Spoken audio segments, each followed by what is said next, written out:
Welcome back to Small Ponds, Big Dreams. I'm your host, Matt.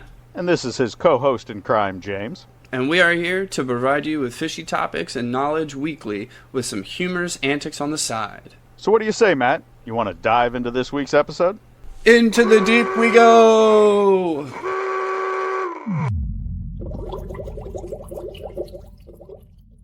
What is up, Pond Hoppers? What is up? How we doing this week, James? Doing pretty good. How about yourself, sir? It's been a week. It's been a good week. Yeah. It's been a good week.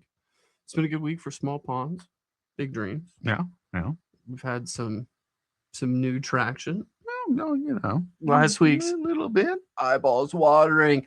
Last week's episode, Marshall has popped off. We got over 250 plays at this point of recording, so that's super dope. We appreciate you guys clicking on it. And for the new people here, welcome to Small Ponds, Big Dreams. Let's go over the weekend fishing, man. How about you? So mine will be real easy. Yep. I went out once last Saturday. Yep. Me and Shane hit the river like we Yep. said we were going to. Yep. Put the waders on, which that river was a-flowing. Yeah, I was about to say, but it was flowing. A little high. Yeah. But we managed. We got out there. I had quite a bit of BFS tackle mishaps here and there. Lost a few lures, couple leader lines, caught nothing. Yeah. And then we decided to give up on the river. Yeah. We swung by and picked up his kid because she wanted to go fishing for the first time. Okay. Hit the pond. Him and her did a little bobber fishing with some night crawlers and got themselves a pretty good looking bluegill. And Nice. I managed to snatch one pounder, maybe, Yeah. bass on a big Joshy, of course, on the BFS. Nice. Ballhead. No, yeah. I mean, for all intents and purposes, yeah. It was what do you call them? Sled heads? Oh, from Jig Masters. Yeah. The sled head, they kind of like angled. Yeah. Like it's not. Yeah. Yeah. But sled head. Okay. But it's not a ball head, but it's a swimming head. So makes sense. What color? Big Josh. It wasn't the dirty money. That's. I think I only have one of those left. Typically, we're throwing dirty money. No, it was the it's that brown top with that like bluish white bottom. Was that the one of the prototype colors? I think it was did? one of the prototypes. They got black show. flake in it. On the top, maybe. I don't think the bottom had any flake. I don't know. I don't know the color off the top of my head, unfortunately. Yeah, it's around here somewhere, I'm sure, but It'll turn one up. of those boxes. It'll turn up. But yeah, that was my weekend fishing. Other than that, it's been just work and small ponds business. Yeah, my week work as per usual, and then quite an adventurous week in fishing. Might I say? So you went with Shane on Saturday. I bowed out of that trip, because I am a wussy. I knew that water was going to be cold and running, and I was not okay with that. Wasn't and I that had cold? other things. I mean, it was had to chilly, attend to. but Yeah. the normal layers and Dude, waders, it was I didn't like feel the 30 cold. some degrees. Well, I'm not. Nope. Thank you. I'm good. That should have stayed in winter. It was, I will tell you, We're way warmer than ice fishing. facts. But I have a coat. I have a big coat system for that. I wore this underneath. Yeah. Well, you're a real man, James. You're a real man, and I'm not. I don't know. That's what I'm admitting. I think still to be proven in my 41 years of life. Maybe. But I didn't go with you on Saturday. I think I went on Sunday, and I caught one fish on I guess it's a Tokyo rig. It's just a split ring with a free weight and then an EWG hook on it. And then I had a bellow shad elastomer. I got caught on that in the honeydew color, which is like the white with like the chartreuse with like red flakes in it. So I got a catch on that. I didn't go on Monday or Tuesday. I went out Wednesday. It's like Tuesday we had a lot of rain, didn't we? Tuesday we had a lot of rain. Monday, no, I did go out Monday. My skunk beater, or no, it wasn't a skunk beater, but I did go out Monday. I caught that bluegill on a popper, on the little BFS popper, No. the Z popper by Euro Tackle. And then Wednesday is kind of like my day that I actually really went out, took out the BFS combo for some fun. And let me tell you, dude, a day of trials and tribulations. I ended up catching like a grand total of 9 fish, but let me tell you how the whole like trip went. It was like, have you ever been like catching fish, but like everything else is still like going catastrophically wrong? So you're just like super like just pissed off at everything else, right? So this is how it starts. Okay. So I told myself, I'm like getting home, I'm grabbing my BFS gear, I'm out the door. So that's exactly what I did. Rod and bag. So out the door. I had tied on a bellows shad 2.8 in on a Neko rig. Flip in, bite, land it, all Gucci. Start flipping a little bit more, getting bites, and I got bit, but like it was bluegill bites. It ripped my tail off. So I took the Neko hack, I had it out, and I took the weight out, and I re-rigged another bellows shad. Pitch back in, same thing, rips it. So I'm like, okay, all right. I'm gonna switch to a free rig because then I don't think they'll be able to. Open my bag. I didn't have my terminal tackle box. So then I'm like, okay, well, I need to put this bellows shad back on. Well, I had already taken the Neko hack out. I dropped it. I didn't have any more Neko hacks. So I'm like, oh, what? So I believe I then decided to I cut off the Neko hook and I put on just EWG and was like, screw it, I'll just go weightless. So I threw it for a couple times. I got no bites, but I noticed it was real slow sink, real slow sink. And I'm like, whatever. So I cut it off and then I tied on the mini Nage. And I'm like, I'll throw this. And right before I throw it, I'm like, wait a minute.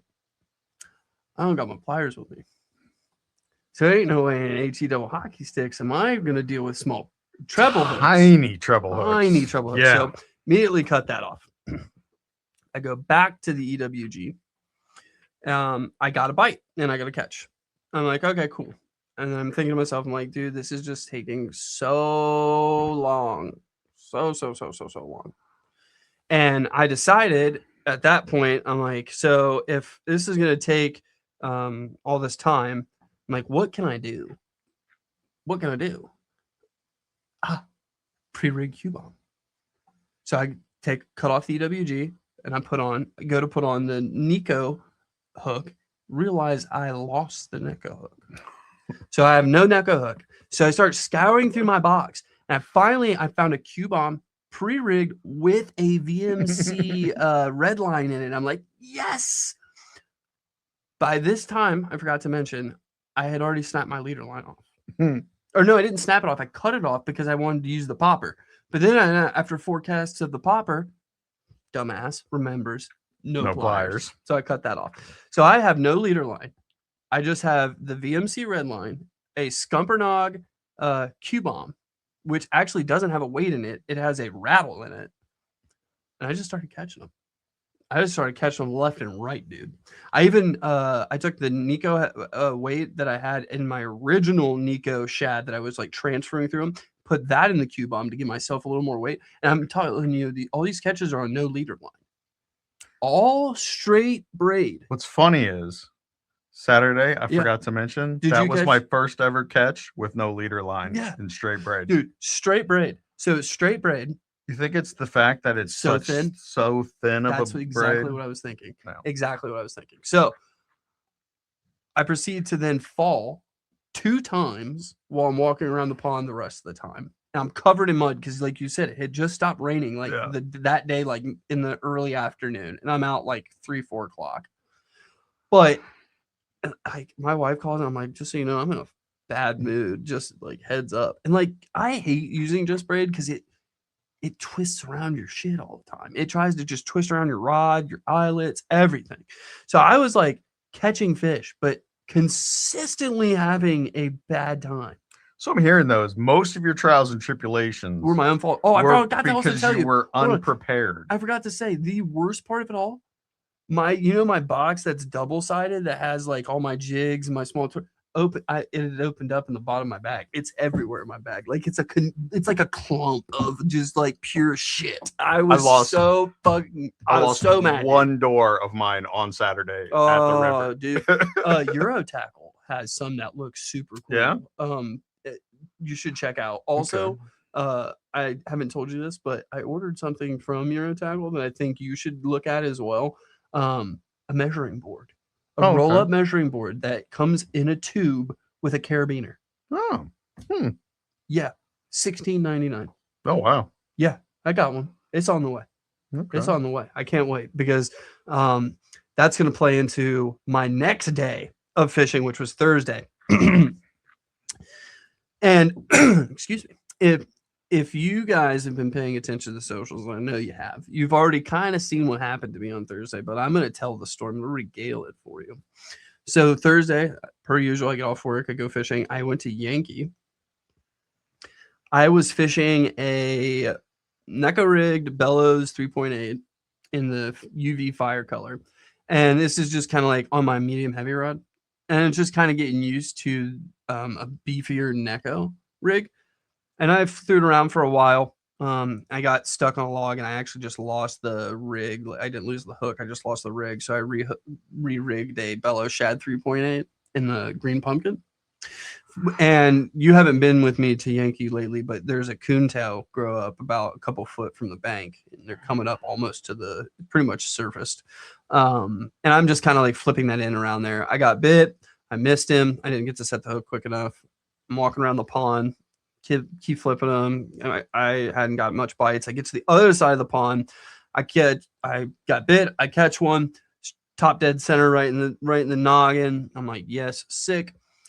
But me and you had been talking that day, and I had made a comment to you that I wanted to put a little time in on the Nage, on the 4.75 inch Nage. And so I was like, okay, I have 15 minutes left to fish. And I was like, all right, I'll throw it on. So I throw it on. And I start kind of casting it out there, right? Just to kind of see the action is really the only real reason I threw it on, right? Because I wanted to see the differences between it and its smaller version, because I had seen the smaller version. Does it sink as fast? It does sink as fast, and it has the same, I don't want to say problem, but it does the same thing that I noticed you were doing with the baby Nage. You have to keep almost a medium to slow retrieve to keep it in a straight swim. Otherwise, it wants to rise. But when it does rise, what I was coming to find out, that you can almost burn that sucker and it won't blow out. It'll stay like a couple inches subsurface, almost like a wake and crank would be, right? And to me, triggered in my mind, I'm like, dude, if I pull this up, if it's coming up, it'll come over that grass. So I'm doing that a couple times. On the third time I do it, dude, I come up and over the grass, and dude, just poof. I was like, oh my God. And I'm like, it's probably like 2.5 foot from the bank where she hit it. And so she hits it, and my brain immediately goes, your drag's too tight. So I loosen my drag. And as soon as I loosen my drag, my brain goes, too much grass. Because I thought to myself, I didn't know how many trebles was in her. Didn't know. Dude, hand on that rod. I just went bloop and put her ass right on the bank. Just bloop. Right on the bank flipped her. And I saw her hit, and I saw the side of the fish, and I was like, okay, that's a good fish. When I pulled that fish out and I seen the belly on that fish, I was like, holy smokes, we're getting into a territory of a good fish. And she T-boned the shit out of the Nage, dude. There are teeth marks all over it, dude. And so it took me a minute to get the hook out of her mouth. I got the one out pretty easy, but the back treble she had kind of deep. Do you remember your pliers this time? Oh, dude, yes. Thank the Lord. Thank you, Lord. I had my pliers. I had to do, like, I was trying to get it out. I had to do the whole realization of like, oh, she needs water. So I went back, held her in the water, and held her there to remove her. Snap my pictures. This is why I'm getting the board, because I had no sweat, like no type of measuring, no scale. Eli, yes, the scale you gave me was in my car, but I didn't put batteries in it yet. I'm rectifying that this weekend. So yes, good fish. Back in the water. Had to do a little reviving with her, but kicked off good, as we all say. But I definitely left healthy. Um, I think what's happened here in Ohio is a lot of fish were up in that spawn, and we had those massive cold fronts, and they've backed off, and they're coming back up, and that's what I think where that girl came from, because it's definitely a spawn belly. Here's the problem. I think that fish is bigger than the one I got on the thing. I will let you be the judge. I have as close as I can as a side to side comparison. Listeners, viewers, if you would like to see it, I would be happy to post it. I'm not going to until I get enough people saying they want me to, because I don't want to start that debate. But in my mind, holding that fish, seeing that fish, going back, looking at the video, the pictures, I think that fish is bigger than what I caught on the thing and calling my PB. But with not having any sort of length, weight, nothing, I'm gonna have to say no. But I really do think it is. I will say, in your side-by-side picture, I Yeah. think your fish from Thursday's belly doesn't show as well as it does in some of the other pictures you have of it. This Thursday's Yeah. fish, you don't think its belly shows as well? Wait, Or do 'Cause you think Thursday's fish was on the left, right? no, that was mine. Oh, then never mind. Never mind. Yeah, I that- retract my statement. I yeah, thought they were backwards. The one on the left was Thursday's. The one on the left is Thursday's fish. Well, yeah. Yeah. Hold on. Yeah, I don't gotta think look that at- fish looks like it's got as big of a belly as it does in some of the other pictures you have of it. Oh yeah, dude. There's one picture of the fish, like that picture right there. Yeah, yeah. So you can't see as much of that belly. Correct. But then And if the you side by go, yeah, there is the picture that you really need to see. Yeah. So I do think this fish is bigger, but I'm not gonna call it without having any. If anything, you can call it a PB tie. I'm just gonna call it one hell of an experience, because I'm telling you, Marshall said it in our last video when he was talking about holding that 13 pounder at Beatwell, or the 12 pounder at Beatwell, because he hasn't caught a teener yet.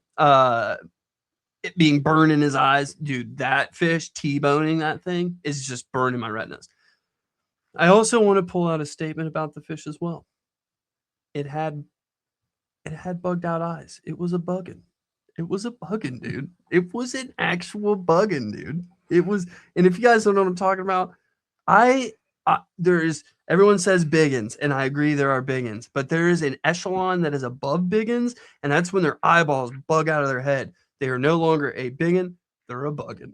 And that one was a buggin, dude. Yeah. It was a buggin. So yeah, that capped off like a week for me, dude. I mean, we had Marshall on, which was like an absolute blast, surreal, and then all of the response to it, and then just catching that big fish. And I caught it on a swim bait. And I haven't really first catch on that and on the full size nage. That's the first catch on a nage period for me. You've caught on, Yeah, I caught a couple creekers. but for me, that's like the second hard bait that I've caught, the second hard swim bait that I've caught a bass on. So it was kind of special, super special on the size too. Another crazy note: that fish catch is almost an exact month after I caught that other one. I looked at the picture; it was caught on April 8th, and the day I caught that one was May 7th. Wow. So almost 2, yeah. And then it also makes me know, I know you don't like that pond, but you need to fish it more. Yeah, I know. You need to fish it more. Yeah. We got some PB breakers out there. But yeah, so my week was bangarang. Absolute bangarang. Absolute bangarang. Yeah. Guess that brings us to the next portion where we said we've got some guests lined up for you viewers. I hope the viewers are ready, because we got guests for a while. And I think it's going to be that way. I want to do a little we're going to get some guests on for a little while, and then hopefully we'll go back to just little Matt and James sessions for a couple weeks and to give the viewers a little something different, a little nostalgia, a little throwback. But for a while, you guys are getting guest episodes. And we're hot off of a banger, but we got another banger for you tonight. This one is a special one because I've actually got to meet this individual this year. Yeah, it was this year. And it was a great conversation. And I've got to hear this individual. I want to say it's not really a podcast, it's a live. They run their own live, so I listen to it frequently. We talk about the company that they're affiliated with quite frequently on here. You've got some good dance moves on this one, I'll tell you. Yeah, You're thank you. I'm dancing. dancing. I'm doing pretty good. I might even do one even better. They also might hold a recent trophy for a kayak adventure series event win. It sounds like they are also going to be doing it again soon. I think so. I think so. So, ladies and gentlemen, without further ado, we have on tonight Mr. Zech from DHT Dark Horse Tackle. Almost said Dark House. Dark Horse Tackle, one of the owners of Dark Horse Tackle, to come on and talk to us a little bit about himself and everything Dark Horse Tackle. So, without further ado, we're going to jump right in. What is up, Zech? How you doing, bub? Not too bad, man. Just another Friday. How's your day been treating you? Oh, running like a madman. It seems like that's a common theme these days, that most people are like running crazy. But I assume running a bait shop, you're running even crazier. Yeah, I don't know, man. Yeah, I mean, if you want a small business, that's what you want to do, then you're basically paying for more work is how that goes. In the hopes that you do it just right so that it pays you at a certain point in time. It's that I think it's the love. Like when grandma would make cookies and she's like, "Oh, I put a little love into it." That's the love. Yes, we can call it that. I can think of a few other things, but we'll call it love. We'll call it love.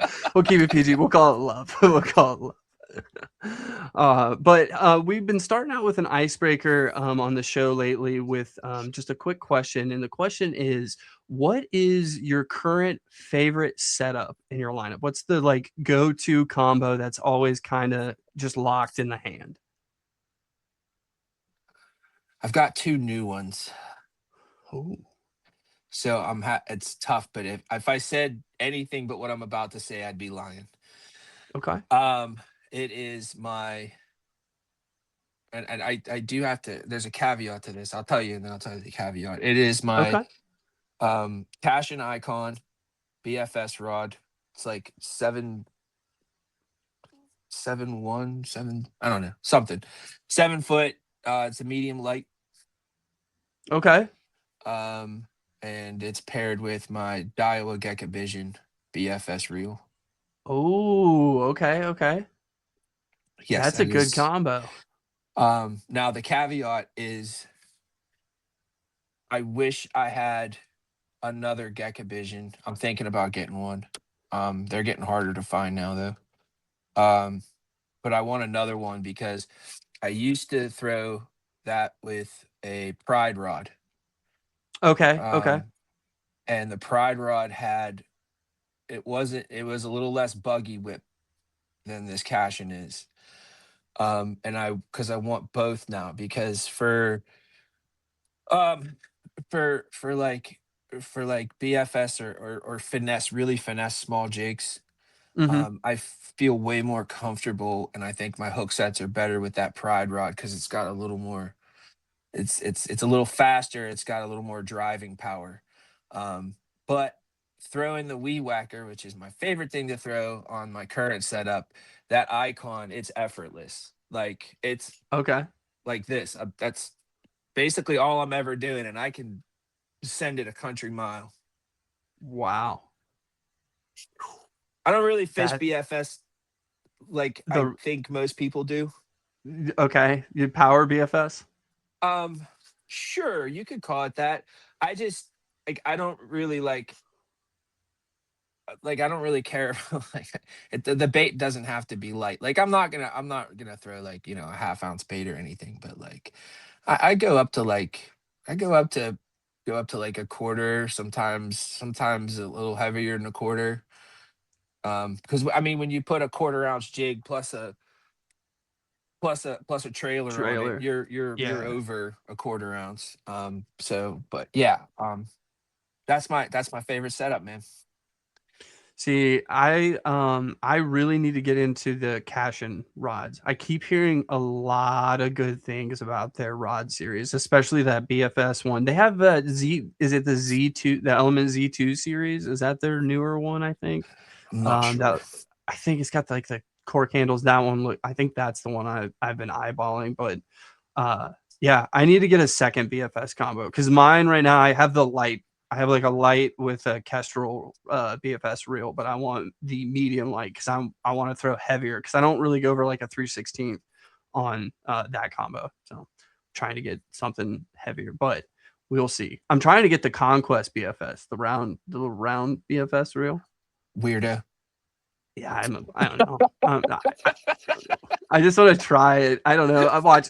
I'll buy it and I'll hate it. I'll probably hate it. I'll be like, no, I like them, but I don't know. I'm gonna try it. We'll see I what I happens. I really like to not like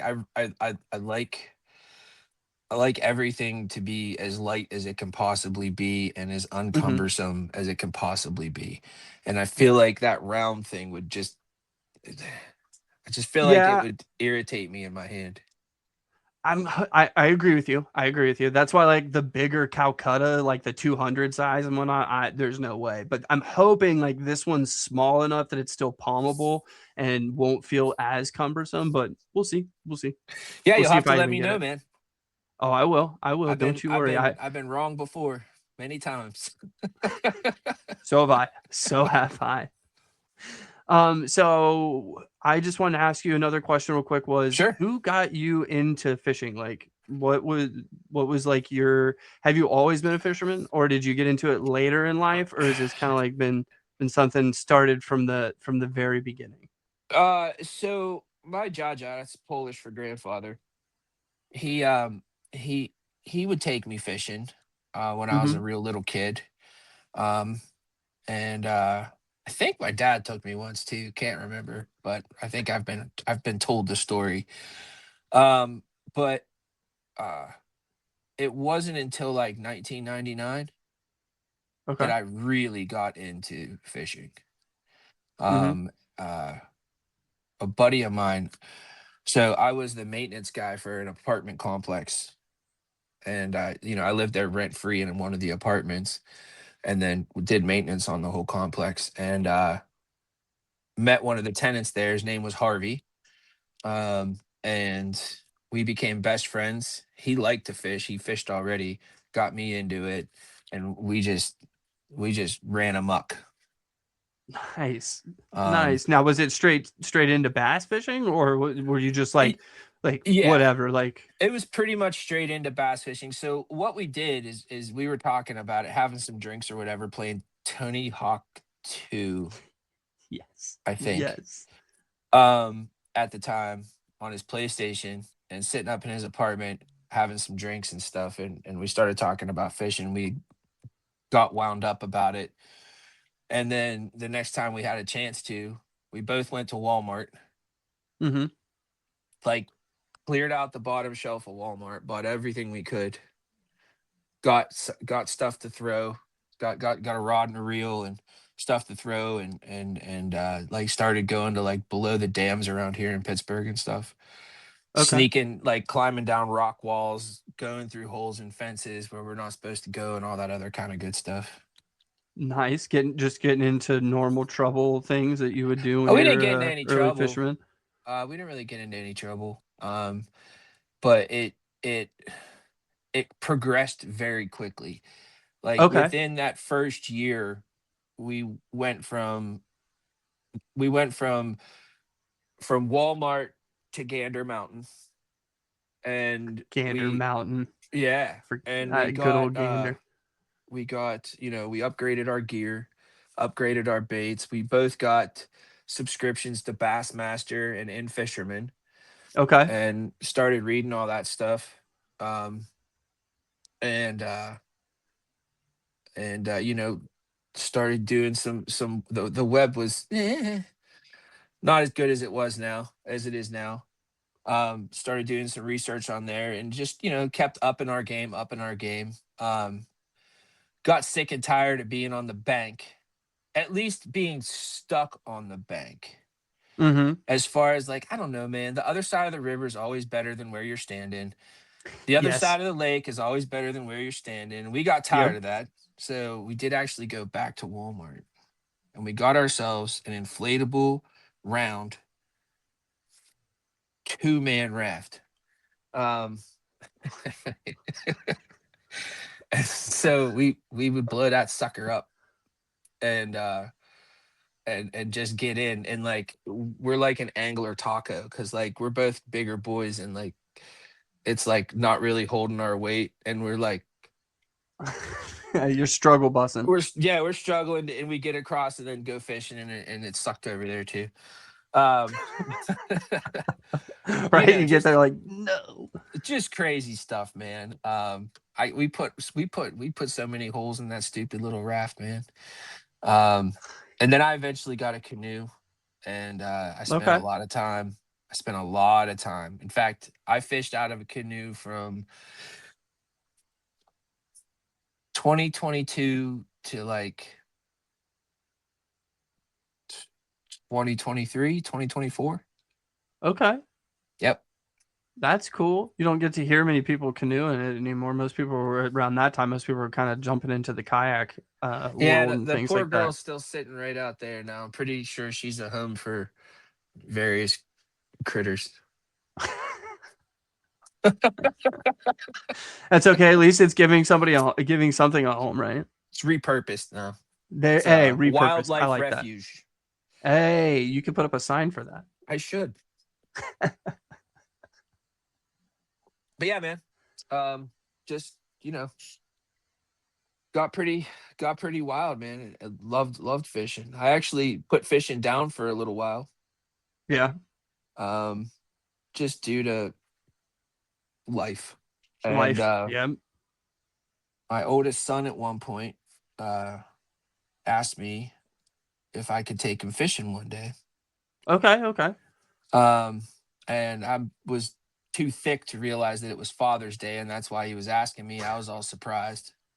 So I took him. I went out because I really didn't have too much of my stuff left at that point. Yeah. And went out, got all new stuff, lost my mind, spent too much money, and took him fishing, had a blast. And then I started looking for more information again. You see the cycle is happening over again. And found Andrew Hayes. Yep. And consequently found Dark Horse Tackle. Okay. And then became a customer. Yep. And then within 2.5 years, bought it. Okay. All right. That's some progression. That's a little bit of progression. Yeah, man. And here we are. That's sick. Well, I mean, that's how I know you. We met at the Columbus Fishing Expo this year. Chatted with you and Josh and Ryan. Chatted for a little bit, and then kind of kept in contact, and then it became this brainchild of having you jump on the show. So I guess now I'm just going to go through my dark horse questions because you already brought it up. So the number one I had already was how you got into it. But it sounds like you kind of started as a customer. Yep. 100%. That's cool.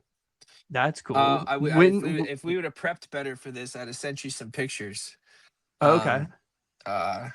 In fact, if you want, I don't know if you put thumbnails together or whatever. But I started. I will send you. Easy. I will send you the very first post. Okay. That I made for Dark Horse Tackle as a customer. That's sick. I'll use it. Still one of my favorite pictures I've ever done. Really? Okay. I was pretty excited about it. That's It was sick. Yeah, like it was I will like definitely use that. it was pure love. I was sitting on the stoop out here and Yeah, thought of an idea and had my youngest son out there taking the picture for me, and it was that's cool. cool. That's a cool moment. That's a cool moment. Yeah, man. And that's back when, I mean, that's way back when, I mean, it was just subscription. It was just a subscription box. Yeah, that is correct. It was just a subscription box. Yeah. So, I mean, I also heard of Dark Horse through Andrew Hayes. I was subscribed for like back in 2021 for maybe like 5 or 6 months, something like that. Because I fished for a while and then it kind of, just like you said, life and dropped off and then picked it back up in 24. And then kind of forgot about things. And then once I seen you guys at Columbus Fishing Expo, I was like, oh my gosh, how have I forgot? And then seeing the bait shop and everything, like being like how much far you guys had like actually progressed from what I had remembered was kind of, I mean, it blew my mind. I was like, this is super cool. And then of course, I mean, I bought a bunch of stuff at the expo. I, I can't remember what I bought off the top of my head. I know I bought my pack of the things there. The first Yep. pack I got of the That's what things I I got remember there. you buying is the thing. Yeah, because I saw it right at checkout. I didn't even have it in my hand. It was just like right by the where you guys had the little kiosk to check out at, and I was like, "Wait a minute, hold on, let me get that." Yeah, what is that? What exactly? What is that thing? Oh, it's actually Oh, things. I see it. I see it. Yeah. And oh, dude, and I also got it in the Dark Horse Tackle exclusive color, which is super sick. Super sick. Green pumpkin purple, man. That's that's That's the one of my jive. most favorite colors. Yes, in Yeah. just about anything. Anything? Okay.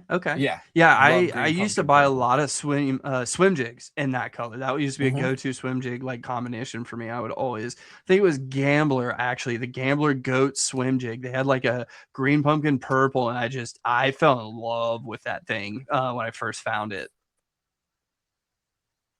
But and now you guys have I got the Gambler Burner Cross. Those are fun. I'd never Yeah. even used those before. No, they're wild, man. You could do a lot with those. Sorry, I kind of freaked out a little bit. I couldn't find my Zen. Dude, don't so I don't blame you there at all. See, the worst thing is, I'm not even gonna lie, I'm a vapor, and like You I said told that all James, quiet, like I somebody was know because listening. look, dude, no, it's because when I started, like when we started doing the whole video, I was like, I'm not gonna vape on camera, not because like I don't want people seeing me do it. I just don't want to like have promote it. Like I don't want to be like promoting Fair. it. So I've been thinking to myself, I'm like, dude, Zen, I need to get these Zen pouches for the episodes. So you just reminded me with that after this episode, I need to go buy some so I have it for the next episode. They're kind of fun. Yeah. If you're not used to them, like the first couple gets you a little Give you a little jolt. You're like, oh, yeah, I'm ready to go. What flavor though? Are you a mint? Are you a mint flavor? Or are you like fruits or full mint? Full mint. Cool mint. That's cool mint. Yeah. Okay. None of the other ones are worth it. Okay. Yeah. See, I wouldn't even know where to start other than like mint or a different flavor, right? I wouldn't even know where to begin. I try to apply the KISS method to everything that I can. Yeah. Keep it simple, stupid. Correct. Yeah, I do the same thing, but most of the time I find myself just being stupid. So I'm like, oh, okay, this works. I'm surprised that what would you call that? I don't know if that's necessarily a colloquialism. I don't know. Kind of is. Kind of. Yeah. But I'm surprised that made it through generations. I imagine you're quite a bit younger than I am. A little bit, I would assume. Yeah. Maybe. You saying I look old, bro? No, I'm just saying, like, I wasn't gonna guess. Like, they say you're not supposed to guess people's ages and stuff. So I'm like, I'm not gonna. No, I'm older than dirt, man. I'm 47 years old. I'm half dead. You're a little bit older than me. I'm 34, so not too young. I wish I was young. Well, maybe I don't wish I was younger. The younger generation's kind of like, I don't And know people what's that going say I on wish there. I was a teenager again, there's something wrong with them. That's what I'm saying. I'm like, dude, I'm cool where I'm I don't at. want I nothing don't to want do to with be. that. I don't want nothing to do with that at all. At all. So one of the questions I had for you about Dark Horse Tackle, you guys still are doing the subscription box. We Mhm. do over here on our channel, we do the King of the Box every month.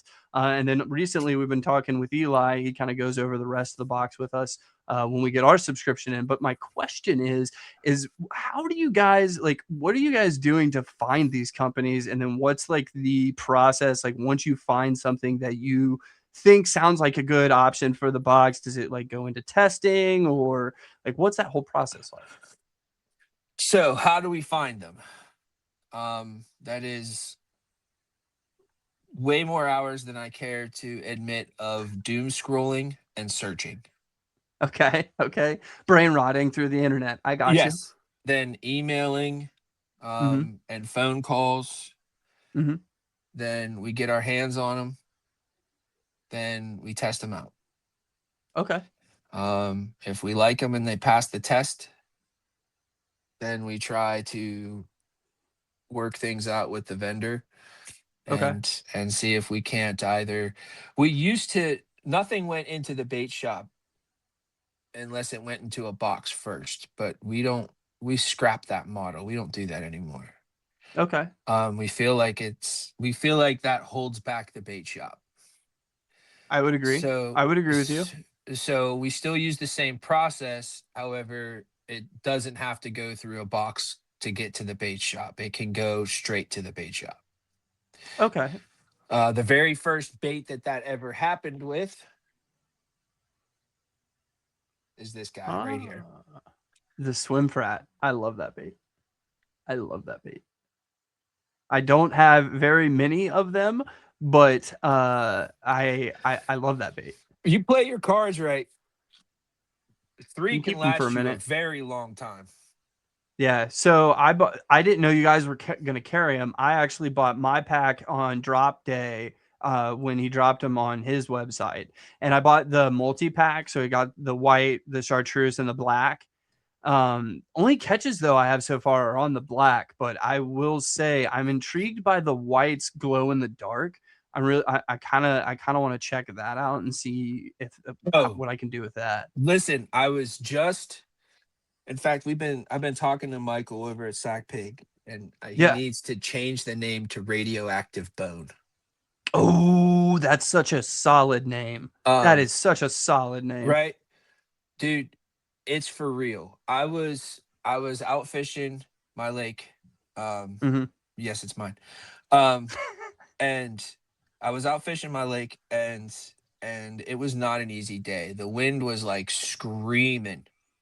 I mean, screaming. So it was supposed to be gusts up to 25 and a steady like 13. Mhm. Oh, No, damn. bro, it was like a steady 20 and gusts up to like 35. It was bad. Ooh. Um, and so like, I have a manual power pole. I don't know if you've ever seen Okay. one. It's like a Yep. 3/4 inch graphite, 8 foot long rod with a spike at the end and a T handle at the other end. Okay. So basically that's the only way I could stay in place and fish. What I ended up doing most of the time that day was using my motor to run up against the wind and Mhm. then set my drift and just drift back down the lake I like gotcha. power fishing. But it was a tough day. It was a tough day. I got like a couple lazy bites that didn't connect. But then things started to calm down uh, as the sun set. Mhm. And I noticed as the sun set, I had that radioactive bone swim frat hanging off the end of my rod. I noticed as the sunset, it started to get that little green glow. Glow. Yeah. Man, I got I got a lot of fish in about an hour of that. With the glowing one. Yeah, see, that's what I'm thinking. Were you using it top water or were you using it like No, swim baits? I Like was you using it actually as a had the swim weight bait. on it. Okay. Yep, those fish were not about. See, so I mean, you're in Dayton, you probably experienced it. We just went through like a pretty rough cold snap for about a week. Yeah, it was And terrible. it's right like fish are spawning. Um, and and I think that they all just pulled off. They slid back. I slid back, went down, and are like, no, we're not doing anything. Mhm. And I think that's what I was experiencing when I was fishing. And so just the way they were hitting the top water, I wasn't trying to do it. But that swim frat with that Titan diver is so slick, man. Like Oh yeah. if you just slide that weight forward, Mhm. you can get like another foot and a half of depth just by sliding Yeah. the weight forward. Mhm. That's all you got to do. And so I was fishing it probably a foot and a half, 2 foot deep Yeah. in like 5 I to 6 foot of water. Okay. You see, I want to like so far all my bites are just using it as a swim bait, and I think it's a perfect swim bait because it has an action to it that I feel like other weedless swim baits don't really have. There's like this Yeah. there's this roll. Yeah, it literally looks like a mouse Uh-huh. going through the water. It's insane. It really's I got body rock, man. Like a lot of it, it. it does, and it's so good. I cannot wait for some top water time because I really think that just waking right under the surface is gonna be a killer. So I I found out with that thing that if you before you put the TPE lock in, Uh-huh. if you like roll it hard and it will lock the split ring up on the hook of the eye, right? Okay. Okay. Okay. It like kind of locks it in there weird. Mm-hmm.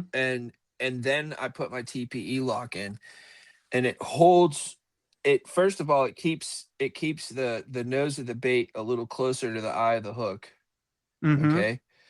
Um, but it also kind of holds the nose up higher. Oh, okay. Okay. And if you do that and you slide the weight back, the eight Mm-hmm. gram weight all the way to the back end of the hook shank, Yeah. you can leave that 8 gram weight on there. It makes it keel perfectly. And even at a slow to medium pace, you can keep it Mm-hmm. on top. Really? Yes. Wow. Okay. 100%. That's a I kept experimenting with it, and I recently had to retract my statement. I took the split ring. Eventually, I kept experimenting with it, and I eventually mhm. took the split ring off and just Okay. ran the TP lock through the eye of the hook, Okay. and just did it that way to really lock it up. And I loved the way it ran. Mm-hmm. However, don't do that. The reason why is because that little extra movement that you get having that split ring on there, Mm-hmm. okay? When the bass bites the lure, it allows the nose to go back down and gives you your hookup percentage is way better. Way better. If you have it locked in there without the split ring, it keeps everything too tight. The bait is too tight and The it doesn't bait's too I it get just what you're does your saying. It hookup doesn't give you ratio is bad. your hookup goes away. I get it. Yep. Yep. Okay. All right. That So, makes sense. um, what Michael does, which I have not tried yet, is he actually used monofilament, real thick monofilament, and he ties two big monofilament knots on the eye of the hook underneath the split ring Mm-hmm. to hold that split ring up Yep. to keep the nose of that rat up. Yep. And that's what he does. Now, hey, listen, if you're using it as a swim bait, then who cares? In fact, it'll go deeper if you don't have the nose up. But Yeah. that bait is so with the Titan diver, that bait is so versatile. Like It really is. you can do whatever you want. Yeah. You really can. Now if you use the 12-gram weight, you can get it a lot deeper, but you lose action. Oh, okay. Okay. And I'm not super excited about that.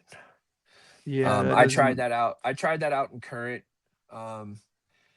and it was definitely still had action, but it Mhm. just it cuts it by about 30%, I'd say. Okay.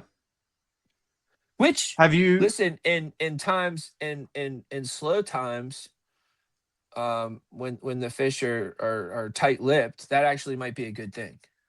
Right. You know what I mean? Time and place, kind of a thing. Yeah. I just But for wonder, have active you? fish, No. Have you tried the like the blade on it at all? Like the I the have not. I have not put the blade on yet. Okay. Yeah, neither. I I haven't either. That's one that I'm still kind of like intrigued by because I'm like, I don't all typically. it's I gonna mean, do is I add flash. yeah, That's all. It's just gonna yeah. add flash. To me, with the swim frat, I don't see a reason for it with the swim frat. Mm-hmm. It just doesn't make sense to me. I could be dead wrong. It might be an excellent way to use it, and I'm sure one day I will try it. Yeah. But just it hasn't excited me yet. Not enough to Hasn't put piqued it your on there. interest enough. Yeah, Okay, not enough to put it I on gotcha. there. I just wonder, do you think Michael will ever do any other colors other than like the white chartreuse and black? I'm not speaking for Michael. All I'm right. just telling you what I'm doing. And Okay. that is I am pressing the ever loving crap out of him to make a pink one. Yes. Yes, I knew you were gonna say pink. I knew you were gonna say pink. I knew Yeah. you were gonna say pink. I'm like, I hope he says pink because that's the color I want. I think if I was a betting man, I'd wager you'll see one. But that's a big prospect. So, Yeah. Oh he's yeah. gonna Oh he's gonna have to get through a couple runs, I'm sure, before he's able to add a new color. oh yeah. I can't imagine. I'm just imagining in my head like a pink with like red eyes. Oh, that'd Now, just be sick. if all you out there go to darkhorsetackle.com and start spending all your pennies with darkhorsetackle.com, As then they Dark should. Horse Tackle could just pay for that new color. Oh, I do need. Speaking saying. of that, I do need to re-up on some swim frats. Like I said, I I think I need lost to one order to a a pack of toothy the black. critter. I lost one to a toothy critter the other day, and I was Mm, mad. yeah, I'd be mad. I'd be Dude, if super I'd mad. have run that thing in, I guarantee you it was almost 4 foot long. It was big, bro. Ooh, that's a big one. Yeah. I'm pretty That'd have sure been it a was a ride. muskie. Yeah. Yeah. which was at least in my lake, the muskie, the only kind of bass you'll find hanging around a muskie Mm-hmm. are giants. Well, then And it's worth it. they do hang around each other. The biggest bass I ever caught on my lake, Mm-hmm. I was burning an old they don't make it anymore. It's the Reaction Innovations Trixie Shad. Okay. And I was burning that bait across the top of the water. And I had a Leviathan hit it, man. Yeah. Massive. I saw like at least 2.5 feet of its back. That's all I saw. I didn't see head or tail. Wow. And I got it probably within 6-7 feet of the boat, and then it cut the line. Dang. And so it was obviously a very large pike or a good sized muskie.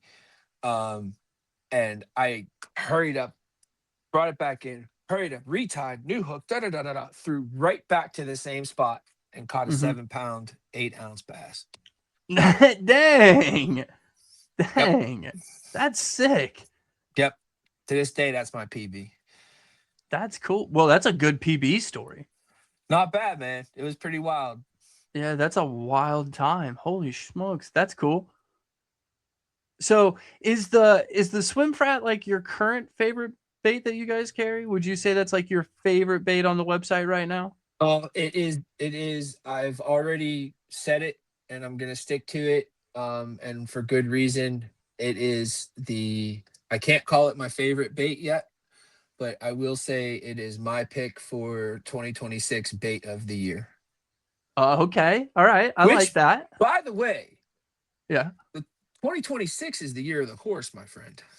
Yes. Yes, it is. Yes, it is. Yes, it is. So, but no, my to date, my favorite bait is the Weed Whacker. Okay. That is my I s- favorite bait, and the best trailer for it that I've ever found is the Tack Toad, from Tactical Fishing. The Weed Whacker is from Brazalo. Um, yeah.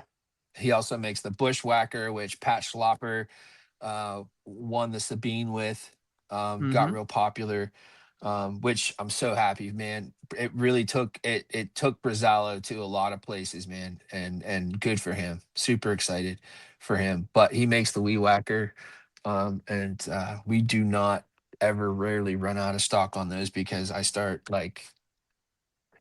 getting I start I start getting itchy if we get low in stock.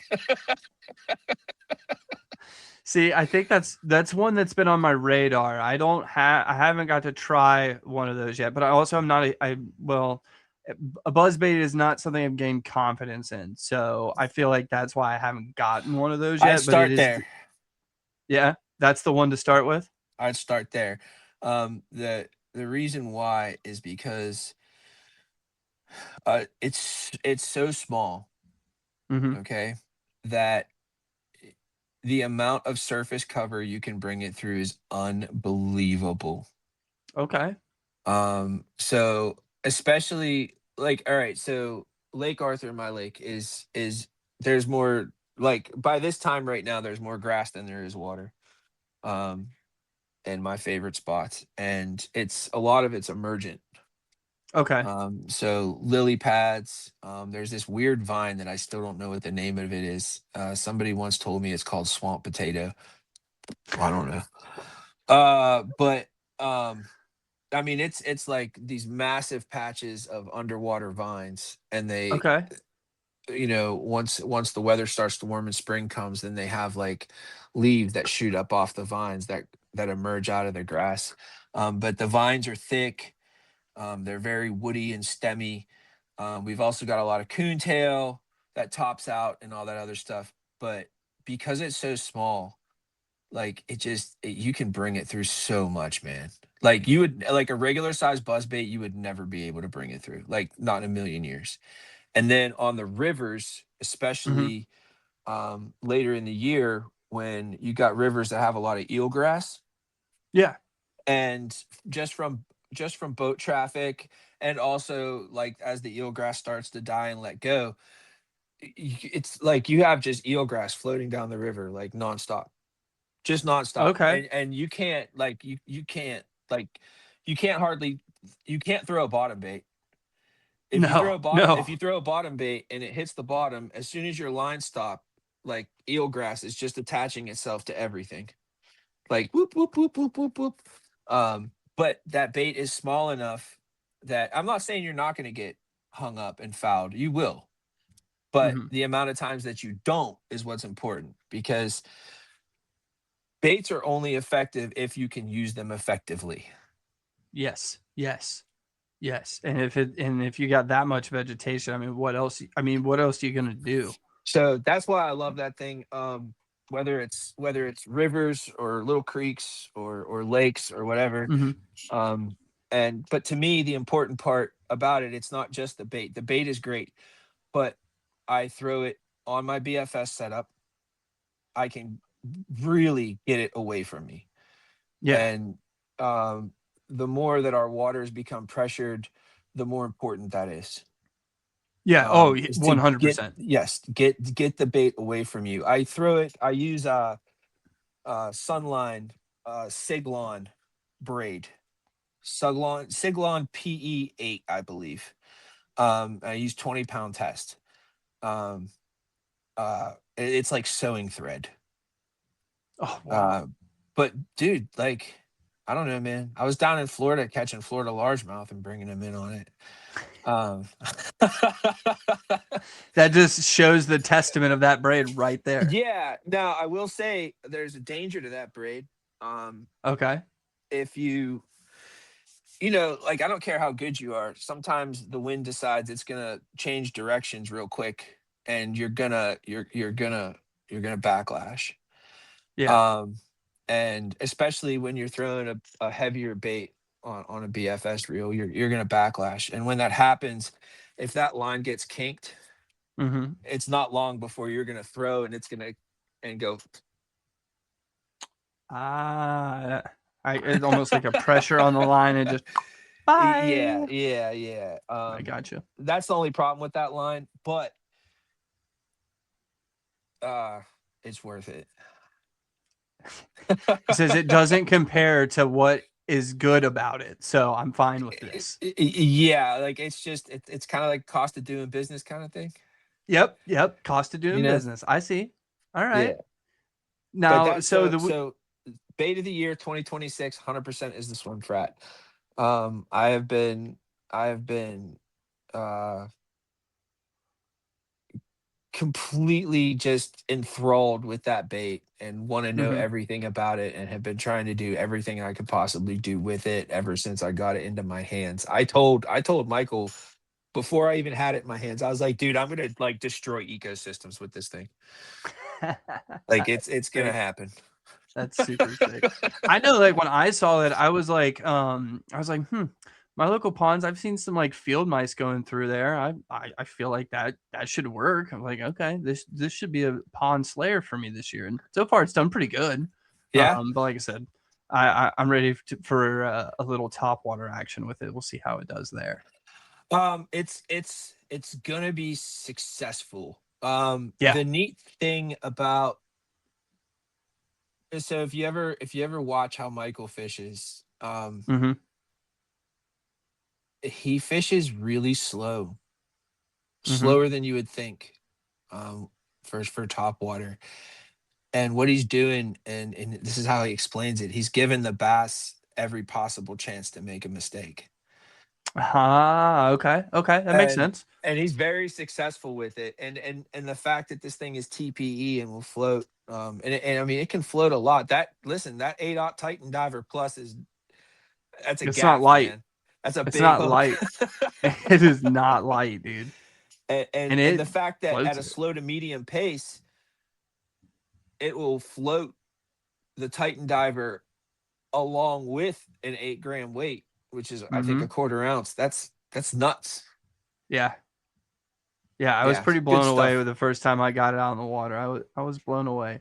So TPE or TPE, swim frat, wee whacker, tack Uh-huh. toad. Now I asked Eli when we had Eli on, and I want to ask you the same question. What is your favorite thing on the site that is not lure related? Because some people may not know this, but you guys carry a lot of other things that aren't just lures. Beyond the Baits. Yes, exactly. Beyond the It's baits. it's a section of our store called Beyond the Baits. We work with a bunch of other companies. I would have to say it's 100% the 20 amp hour Naqua battery. Okay. 100%. I can run a GoPro um 9 to 10 hours a day for 3 days straight without charging that thing. And I mean That's run it sick. as in nonstop run the whole Run, not time. like just And clipping. I'm filming. I always film, and people give me crap about this, but I always film at 5.3K, 30 frames per second, because the more I can pack into the more bits I can pack into a video, the more room I have to do things afterwards. Like, you know what I mean? Yeah. Like I'd Yeah. rather have as much information packed into the video, as far as resolution and all that other stuff goes, and then decide what I want to do with it afterwards, then Mhm. want to zoom in or want to do something and be like, oh well, I was only filming at 1080, now this looks like Minecraft. I get you. That makes You know what I sense. mean? Yeah, So I but mean it can handle that. It can handle that. And if I always have the 512 whatever 512 micro SD cards.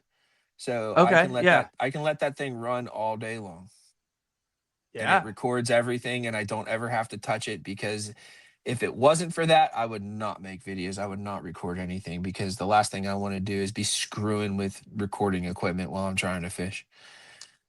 It can be very annoying. Oh yeah. Oh yeah. It's rough. My business partners, Josh and Ryan are. Josh is really good. Josh is the Yeah. mouth of Dark Horse Tackle, and he's really good at it. Yeah. I'm just not. When I'm fishing, I'm very selfish. Yep. I feel the same way. It's really hard for me to like take the time to stop and like explain things or make advertisements and all that because all I want to do is keep fishing, man. Yeah. Uh-huh. I feel it. Super new to the creating videos and creating content. Granted, I've been watching YouTube content since 2020, like fishing YouTube content since 2020. So I got like an idea of what to do, but yeah, I didn't realize how much extra you have to do before you even fish. And I'm the Yeah, guy that no, always rolls up and is like, oh, I want to fish. I want to fish. I want to fish. I want to fish. I want to fish. It's not no, easy. you gotta, you're looking at, and that's why I love the Naqua so much. Mm-hmm. So the little 20 amp hour thing, um, it comes in this little, it's waterproof. Okay. Okay, the battery itself is waterproof, and it has all the connections going to your camera are waterproof. And anybody that wants to do this, I highly recommend. It's really expensive. It sucks. Spend the money. Get the magnetic door for your GoPro, Mm-hmm. because if you have the magnetic door for your GoPro, you are 100% waterproof. You never have to worry about it. Okay. That makes Like sense. you never have to worry about it. Um, and so I've got like a camera pull. So I've got a camera in the front of my boat pointing back at me, and I've got one in the back showing it from that Yep. angle. And the way the Naqua comes, it comes in this little blue camo thing, and it's got this little strap on it, Mm-hmm. with Velcro, but they leave you enough slack that it will wrap around a camera pole. Oh, So okay. I've already got like my camera pole, which is oh,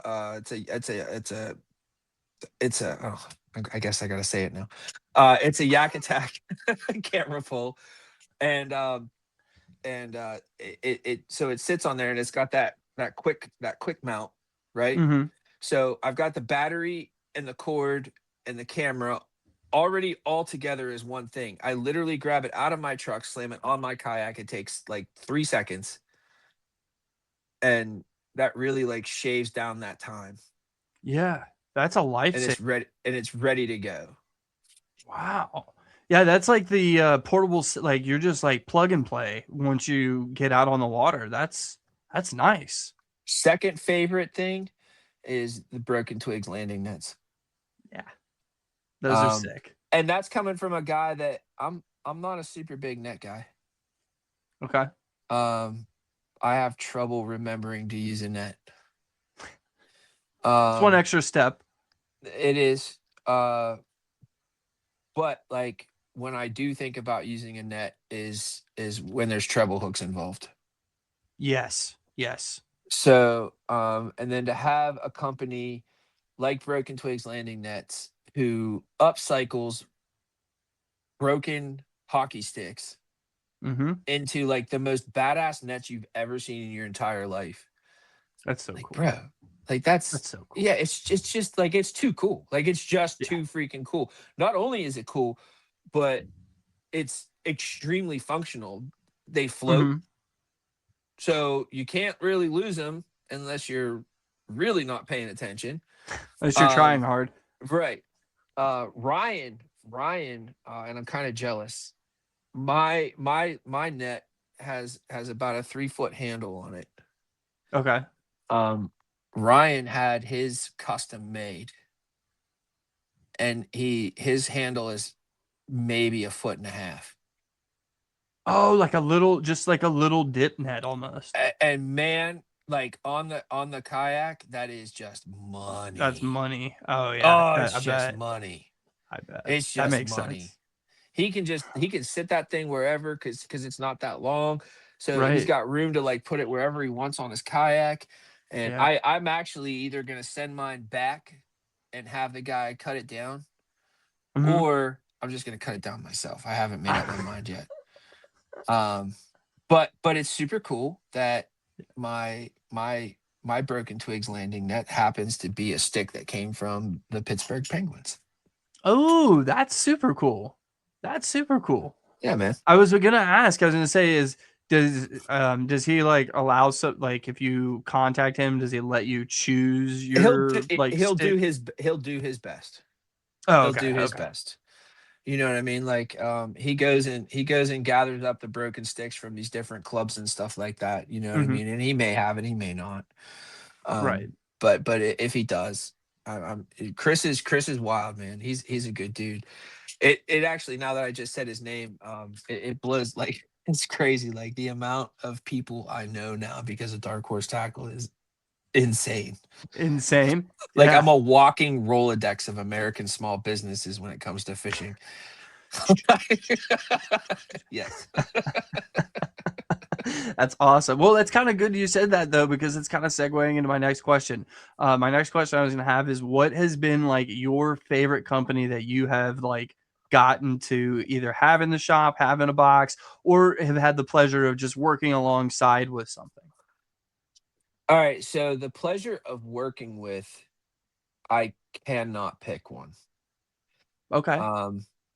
99.7% of every company that we've ever worked with has just been amazing to work with.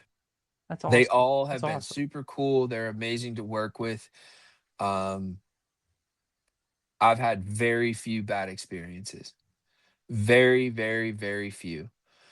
Um, so I can't give you an answer on that one, and I wouldn't, because they're I don't know, man. Like I get on the phone with these guys and Mm-hmm. my like my intent whenever the phone call is made, whether it's them calling me or me calling them, or scheduled, whatever. My intent is to get some business done and then keep moving on with my day.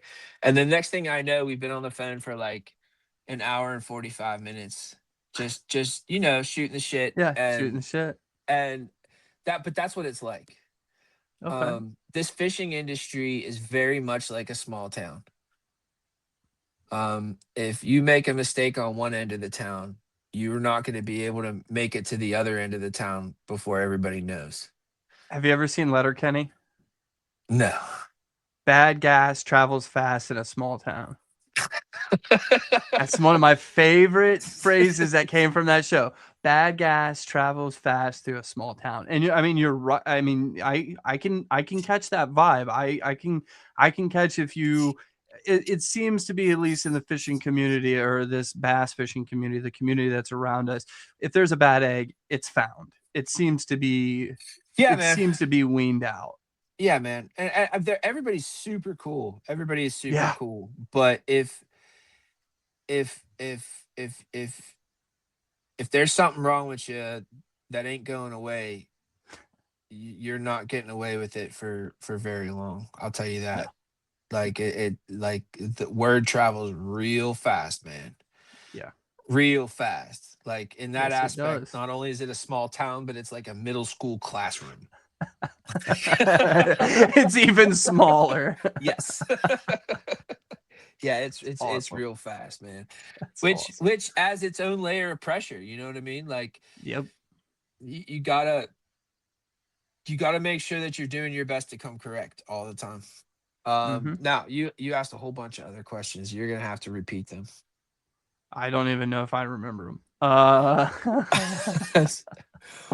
One of them I start was firing questions off and my brain goes like mute for a second. So one of them was my favorite company to work with, which I Yes, told you I wasn't going to answer because they're all so correct. freaking cool. Yeah. So that's all the information I've retained. So I'll let you try to remember another part of the I'll lead question. from there. Then I'll lead from there. I'll just go to the next question. The next question I had for you was one of my favorite things about Dark Horse Tackle is I love the catchphrase "We fish." I kind of Yeah. wanted to know, where did you guys? I mean, obviously the underlying you guys fish, so I kind of get where it comes from. But where did that kind of come up? Where did the brainchild of that come from? All right, it ain't that cool, man. Okay, that's fine. That's fine. I was really psyched about it. Mhm. And honestly, I'm gonna be transparent, buddy. Um, I I love it. I watched love it. I watched the movie with Ben Affleck about Okay. Nike, Oh, okay. and I'm watching Okay. it, and I'm thinking about Dark Horse Tackle, and I'm watching it, and I'm thinking about Dark Horse Tackle, and I was like we need a thing. We need a Yeah. thing. Like, what could Yeah. that thing be? And I was like, what makes us different than everybody else? And I feel like the thing that makes us different than a lot of other retailers Mhm. is that and we fish is really simplifying it, but myself, Parker, and Josh, dude, we are ate up with fishing. Like we are Yeah. ate up with it. Yes. We are the kind of anglers that are like, all right, so I have X amount of money this month. I can't let the lights go off. So that's got to go over here. But I could probably just eat eggs this month and still get this new rod. Yes. Like that's Yes. It's the what does Dave Urke say? It's tacos or Senkos. tacos or Senkos, yeah. Which I need to talk to him. It's not tacos or Senkos, it's tacos or rake sticks. Yeah. Yes. Correct. There are no Uh Senkos in your area. It's just reg sticks. Just reg sticks, Urke. I'll have to give the wolf a holler.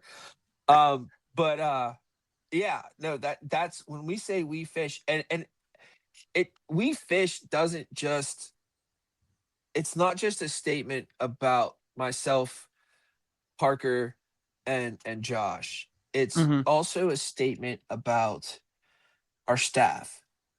Yeah. It's also a statement about the different media people we work with. Yeah. It's also a statement about our vendors. Mhm. It's dude, I can't tell you how many times I call a vendor and he'd be like, "Listen, I'm out on the water right now. I got to call you back." Yeah. Nice. Like That's what you want to hear. this thing that we're building and this community that we're building behind Dark Horse Tackle, that is Dark Horse Tackle, like dude, we're all ate up with it, man. Like we're all Mhm. ate up with it. And that's important. Like I want to know that the guy that built the spinner bait I'm throwing, that's the one he's picking to throw on his Tuesday nighter. Right. Right. You know what I mean? Like I want to know that. And yeah, that's where that came from. That's where that I came I from. And it all I it think, all I was watching that movie and I had a light bulb and dude, that's where it it came sounds from. like a great light bulb to me because I love it because it makes me feel like, like you said, it's almost like a community cohesion. It feels like a mantra that the community is like, yeah, you know what, we fish. We're not the ones that are telling you, like, I don't want to make it sound bad, but we're not the ones just going out on the weekends. We're the ones that are getting out and we are fishing, and that's Yeah, man. whenever I see it at the end of your taglines, end of your videos, and on the website. I even love that, like when it's the about the anglers, you click it and it just says "We fish." I love that, dude. I love that. I love that. Dude, Uh, that I I appreciate that. Um dude, I and love it, dude. and you are not the only one. Good, good, I good. have I have sat right here Hmm. in front of this screen for an untold amount of hours Hmm. building the Dark Horse Tackle website, Okay. adding new features, coming up with the code, racking my brain, talking to people, having conferences with myself, Parker, and Josh about what to do, how to make it better. And we have built all these crazy cool new things like the digital brochure that's completely Yeah. interactive.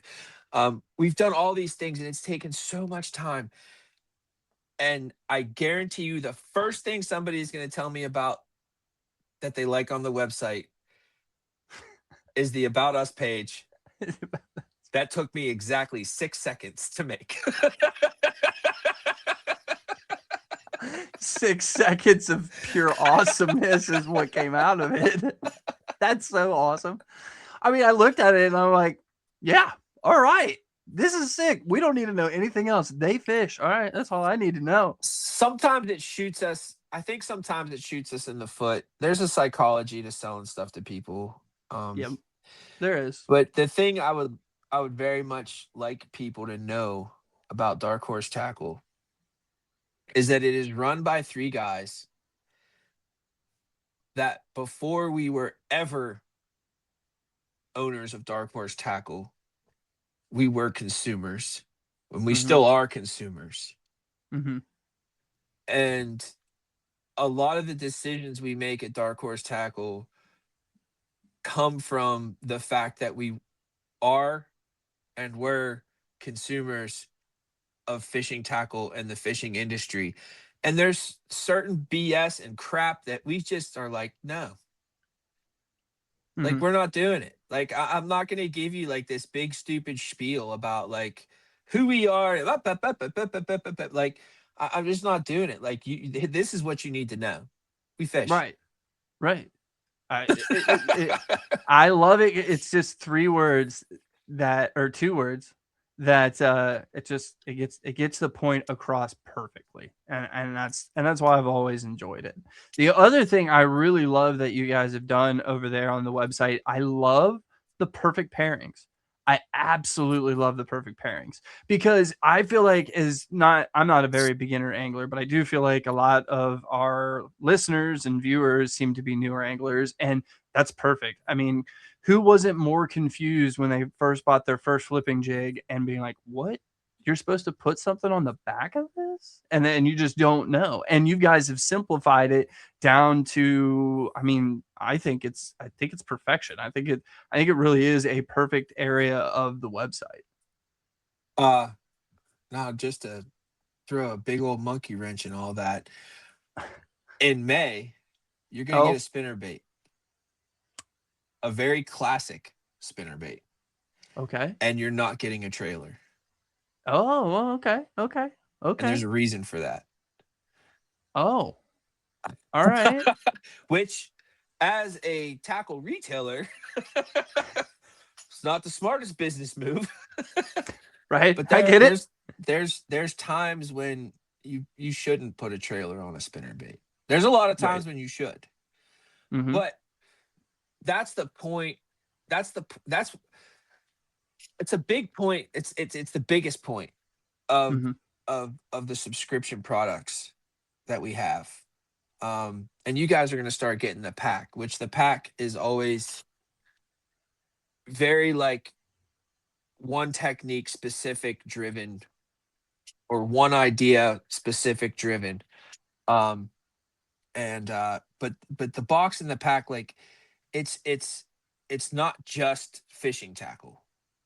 We're also trying to give you things to say, hey, throw this, try this, and to teach you something. Yeah.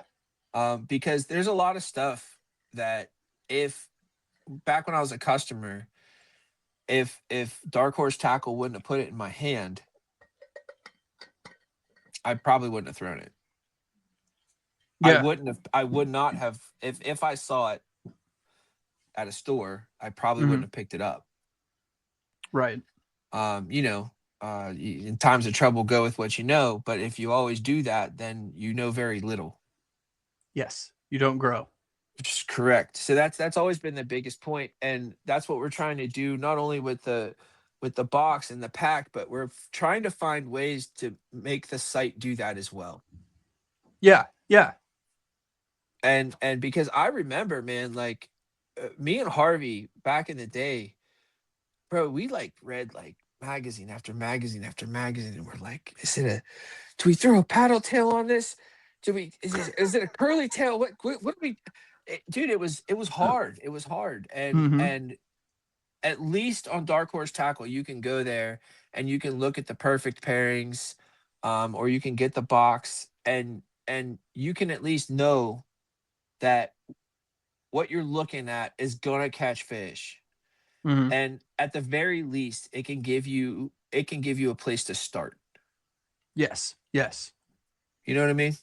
Oh yeah, and my favorite thing about the subscription service is I like getting things that I have never either used before or starting to give me techniques that I'm not that confident in. Like last month's box, where you got that resin crankbait, and I'm have no confidence in crankbaits, but I now have one that when I feel like, hey, let's throw this, let's get used to it. I have one that I believe is going to have, I can gain confidence on easier, and it's something you guys present in the box. I love the subscription box. Like I've heard I from some appreciate that, people man.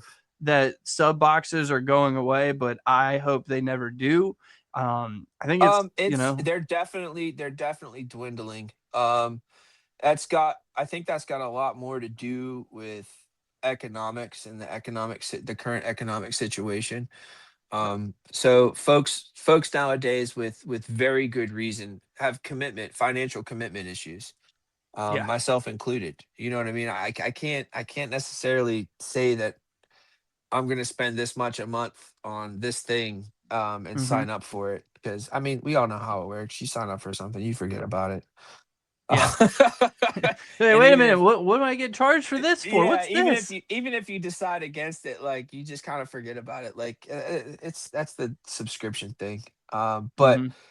um, no, like and that's why we've kind of rolled with the times. We're starting to do a lot more.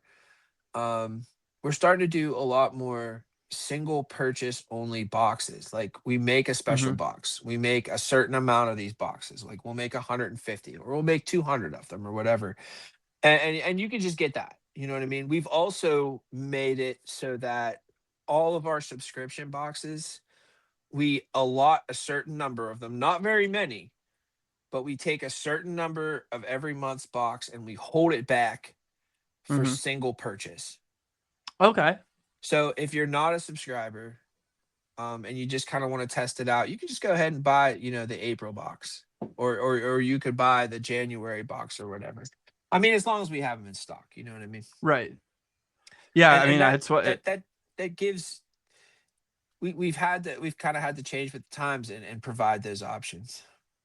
Yeah, I mean, you can see the progression because now with the bait shop and things like that, the progression of the times. But I mean, I don't know of a better way to get introduced to different baits that you don't know much about than the subscription box.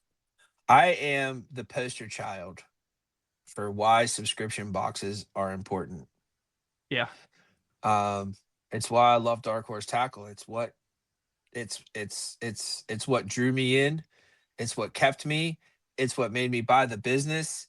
Hmm. Um, the fact that it's all American small business is not an afterthought, but it's for me. It was not.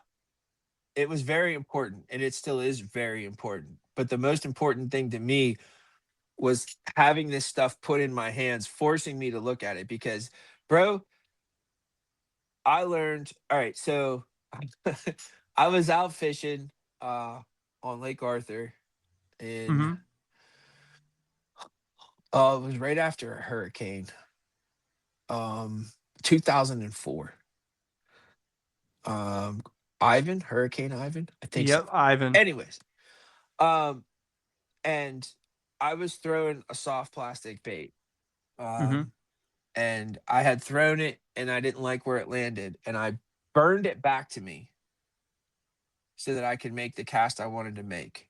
Okay. And this lure, this soft plastic lure, was skipping across the top of the water and just got smashed.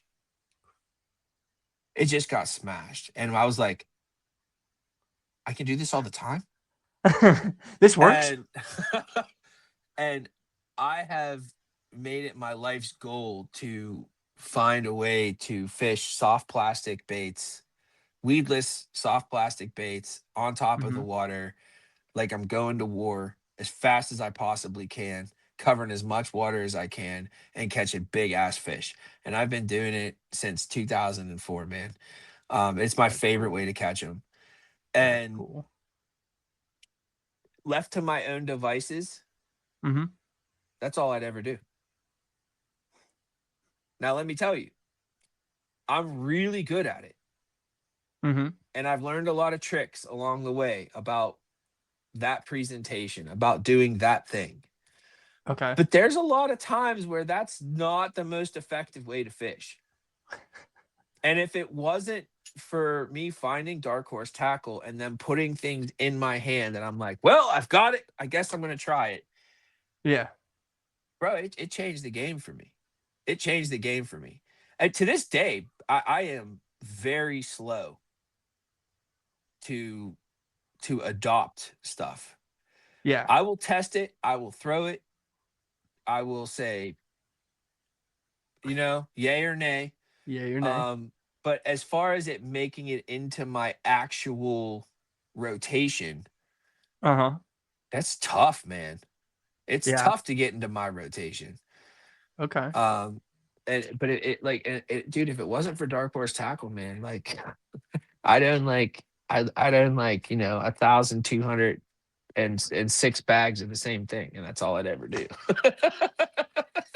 Which doesn't make you a very good angler, dude. No. No. Makes you a very frustrated Yeah. angler. Like I am legitimately the poster child for why dark horse tackle in the sub box is good. That's sick. That's sick. Yeah, I mean, I'm not. I would say, I mean, there are some that have come through that are going to be new techniques like that square bill. But what I like a lot is I like just learning new things. So like, I think it was last month, the Wrecking Ball Chaos. I'm the dude of wild baits. I love like wild, weird baits. And I fell in love with that plastic. That plastic is so sick. Hold on. I'm gonna take you for a little ride here. All right, let's go for a ride. Oh. Do you see? Hold on. It's tough. I'm trying to angle it, but so right down here at the bottom, Yeah. that is currently all we have left of the Wrecking Ball Chaos. Geez, so it went well. You're not alone. Yeah. Well, dude, I was blown away when I went and looked at it on the website and seen how much it was for a pack. And then I went over to Interceptor's like actual website and seen that predominantly most of their things are that price. I was like, wait a minute. I'm in the twilight zone. Hold on. Joey Driver, where am I at? Joey Driver, that's the guy that owns Interceptor. Joey Driver, dude, he's a badass, man. Yeah. He's a badass, man. He makes really good stuff and he doesn't inflate the prices and he keeps it short, sweet, and simple. And he's a dude, like I said, man, all these guys are so great to work with, dude. Now don't be worried. We have I should be receiving it Monday or Tuesday. We got a restock coming. I'll be putting in a restock for myself because I think I have 1 or 2 left in the pack that I got out of the box. So I'm gonna have to get a couple more. I've been using that on the BFS on a little free rig. It's super cool that they're neutrally buoyant too. Yes. Yeah, neutrally buoyant baits. They do a lot of cool things in the water, man. Oh yeah, I'm a big fan of the neutrally buoyant. Anything that gives a little extra float, they give a little extra, like that Weber that you guys carry. I love that thing. That's not neutrally buoyant. That's high float. That's high float. That's high float. High float. Yeah, that thing's man. fun. I think it's a fun little. I was just watching. I was watching the latest Mercer. Yes. Yes. With Taku. Oh, it was so good. It was so good. Did you hear what he said he was throwing that on? Ned rig? Is that what? Yeah. I did hear that. So I did hear that. Months ago, Parker was trying out the the Weber when we first got it and screwing around with it. Yeah. And he started using these guys. Oh, okay, that makes sense. The And roll around, that makes sense. dude, he was so he would put this right up the post hole of the Weber. Um and it stuck, it hung out great, but he could take that thing and skip it. He was skipping it into these like culverts, like 20-30 feet, dude. Like, What? Dude, yeah, it was that's working. sick. It was working. It was I'm good stuff. So dude, Mercer's when Taku said that, I was like, yes, sir. Yes, sir. We know a secret. same. I did the same thing.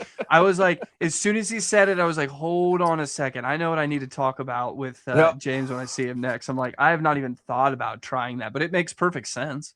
Yeah, I mean, so I've looked at a few places, and there's some companies coming out with these rigs for these Poike style baits, Urchins. urchin style. I like chestnut. That's a good one. I like that. It's not mine. I didn't come up with it. JT Kenny from MLF came up with it, and I thought it was great.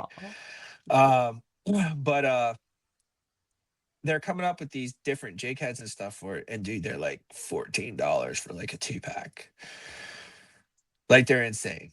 Like, it's a lot, but there's stuff you already have. Yeah, That you can I'll just take a probably- BKK like silent. What is it, like the silent dragger Neds that BKK carries? I'd rather you just use that and I call it a day. I already have that in my box, and it's going to accomplish almost the same thing. Yep. Yeah, I listened, dude. I like Takagi too. And I'm not gonna lie. So I know he's Japanese. His American, like his English is amazing. Like he's gotten so much better than he used to be. But when Yeah, he it's says still a little rough. Tex, when he says Techies. Tex and he calls Techies. Texies, I'm like, dude, Techies. I'm gonna start calling him Techies from now on. I like that better than Tex, dude. I don't know why, but I like It does that make better. him sound more fun, doesn't it? Right? Yeah, like a little more interesting. Like you got what today? Oh, some techies. Yeah. Like, yeah, dude, I loved it. That was a good episode. Very good episode. And I'm with you. As soon as I heard that little, I try to pay attention when he interviews like him and Koi Vegeta, because I know those guys, like they try to hold on to secrets, but they'll let them slip every once in a while. Yeah. And the thing is like, I'm not saying nobody's listening, but I wonder, like, I feel like nobody's listening. Yeah. I'm with you. If they're listening, but they're not listening enough. Right. They're not. They're hearing, not listening. How's that? Yes. I 100% agree. 100% agree. Well, before we ever wrap up, I wanted to say, I know that you and Parker are like Team Dark Horse for the kayak adventure series. Are you guys going next weekend?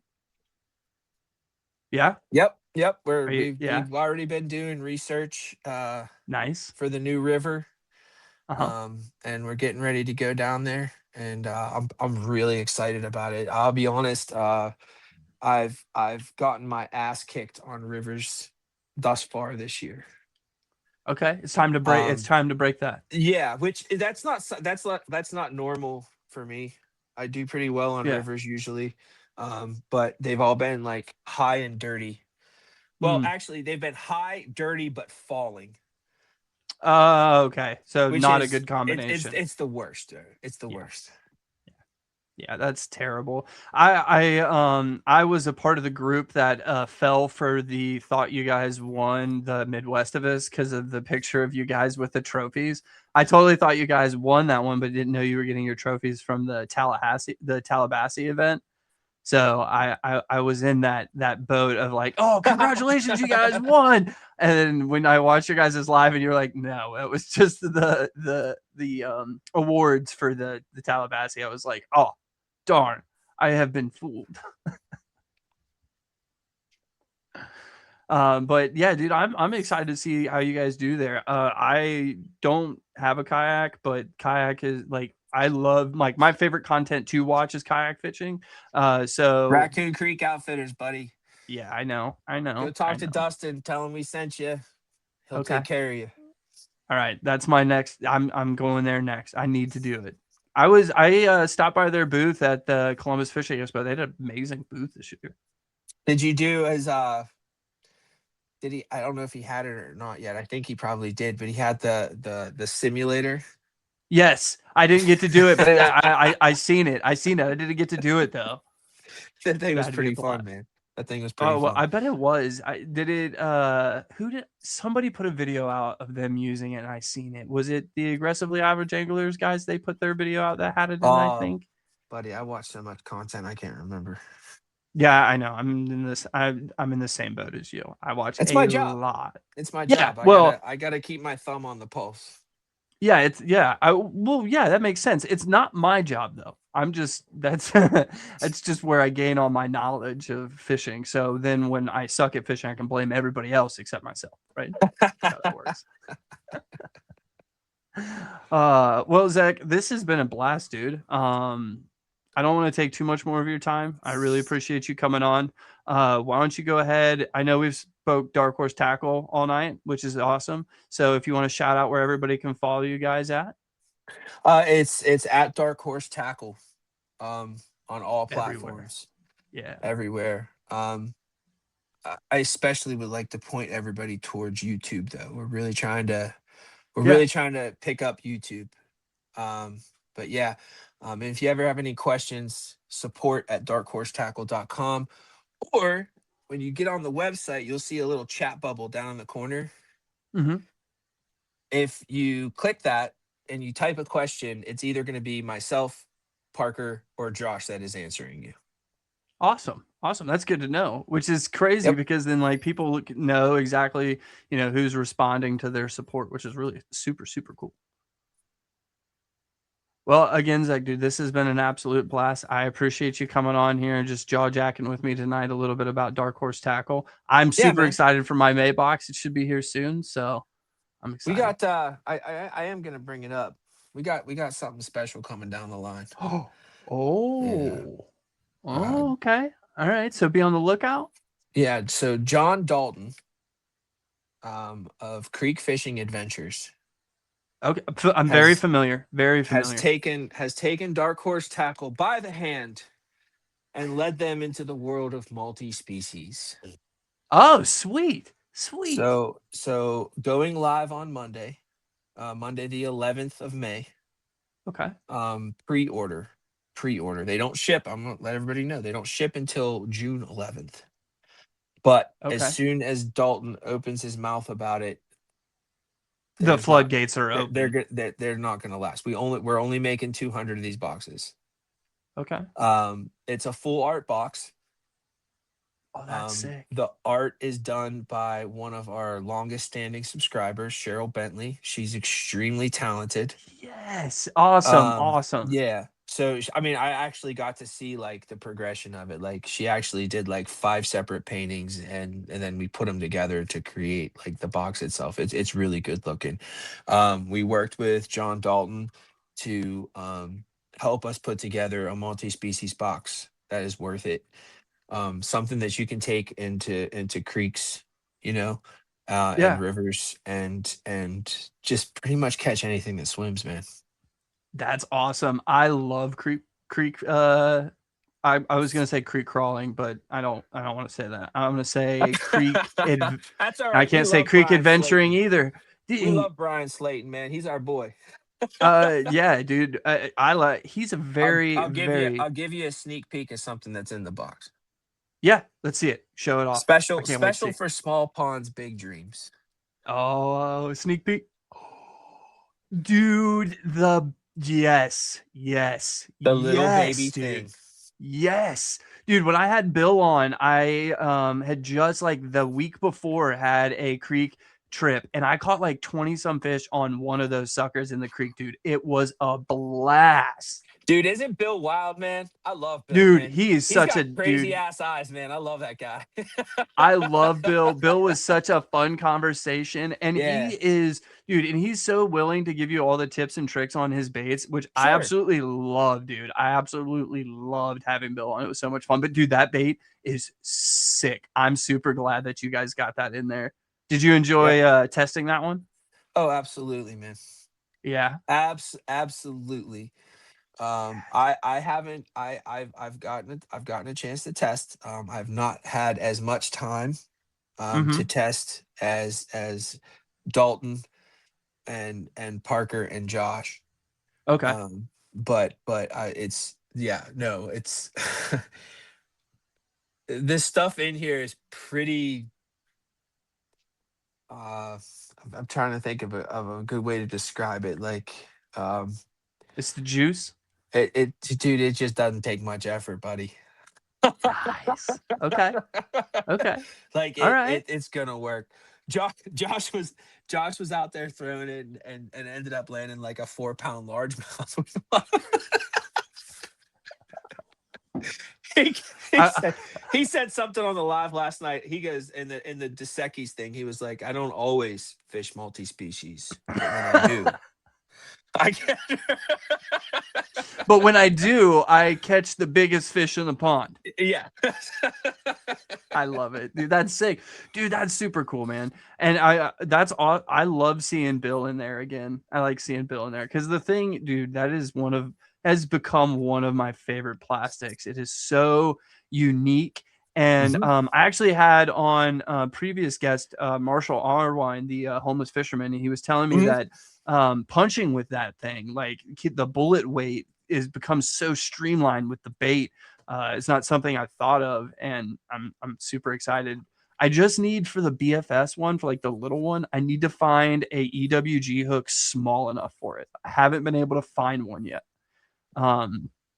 Use a drop shot hook. Yep, that's what I've been doing. I've been using like a straight shank drop shot Dude, hook, and Texas rig a drop shot hook. It works. oh, like almost like a flipping hook, like a flipping hook. Mhm. Okay, Mhm. yeah, I never even thought of that. That's Yep, a it good. works. It works. That's what I will I use. do have, if you don't mind, I'd like to I give a don't mind tip at all. out there, Yeah. not just to not not just to all of our subscribers and hopefully future subscribers, but also to Jimmy. All right. I've got a red hot tip. Okay. If you are subscribed to the box or the pack, you automatically, without any code or anything else, you get 10% off of all of our hooks and all of our weights at darkhorsetackle.com. Okay. And if you use the same email, then the system will recognize you and you'll get that discount. Yeah, that's a huge tip. Whoever happens to be editing this podcast, you might want to listen to that one. I'm not. I'm just maybe just a hint. Love you, Jimmy. I can't wait for him to be. He'll text me when he's editing this. He'll be like, you didn't say anything about this." It'll be a fun little surprise for him. I can't wait. Nice. Well, dude, that's sick. I can't wait. So this May 11th, that'll be when this drops out. So Nice.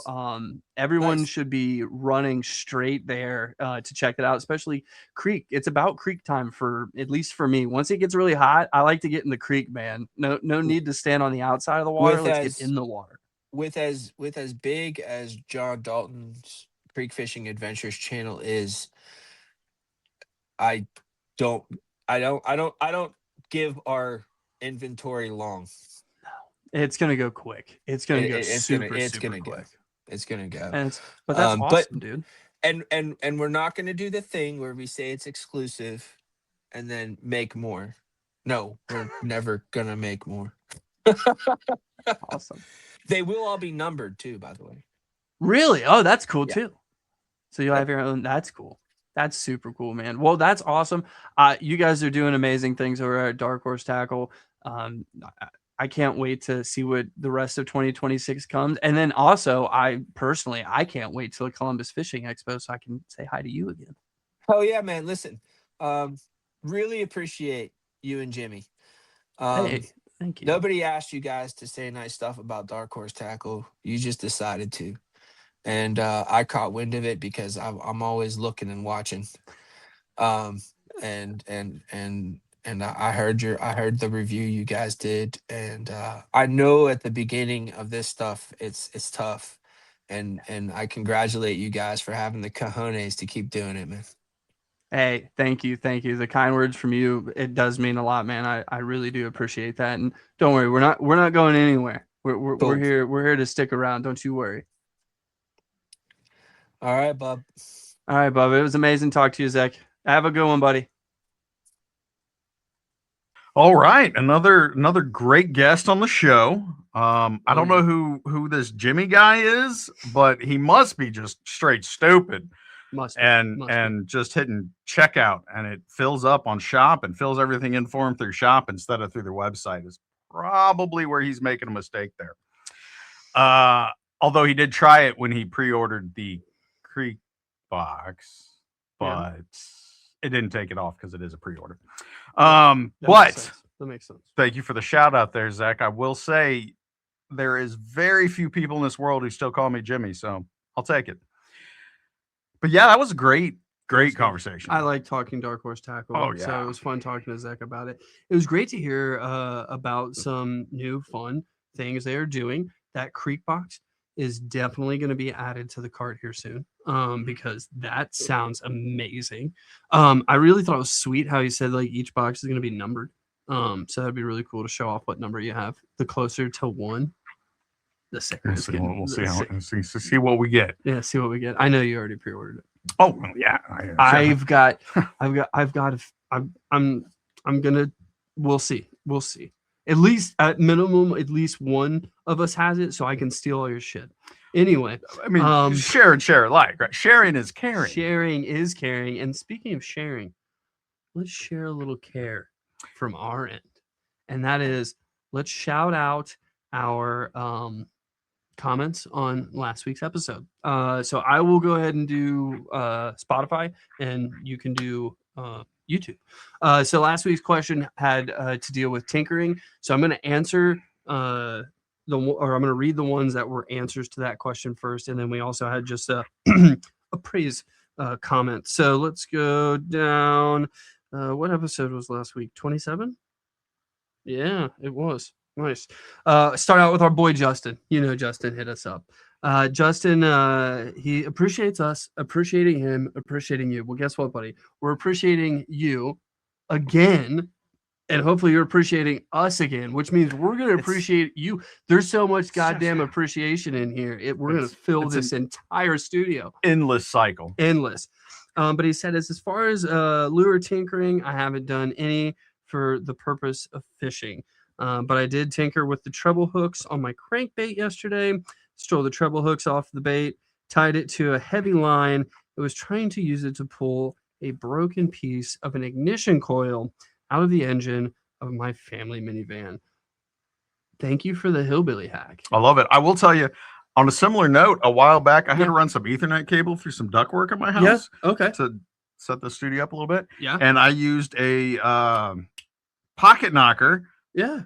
Threw it on the end of the cable and let it drop down through the vent to get it to the bottom. Dude, okay. Innovation. Fishing in the world.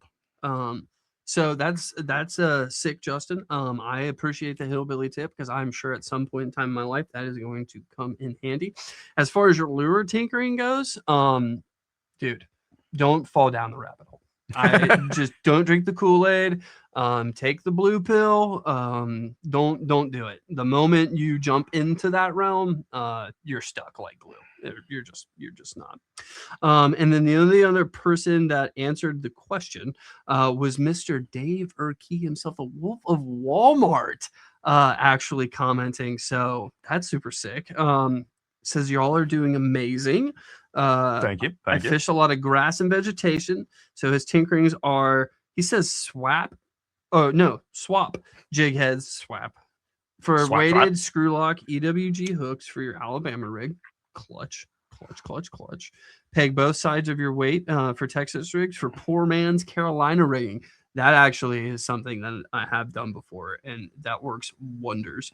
Absolute wonders. Also, if you're like punching, you can use more than one bobber stop on one side to keep that weight down. The heavier weights, that helps too.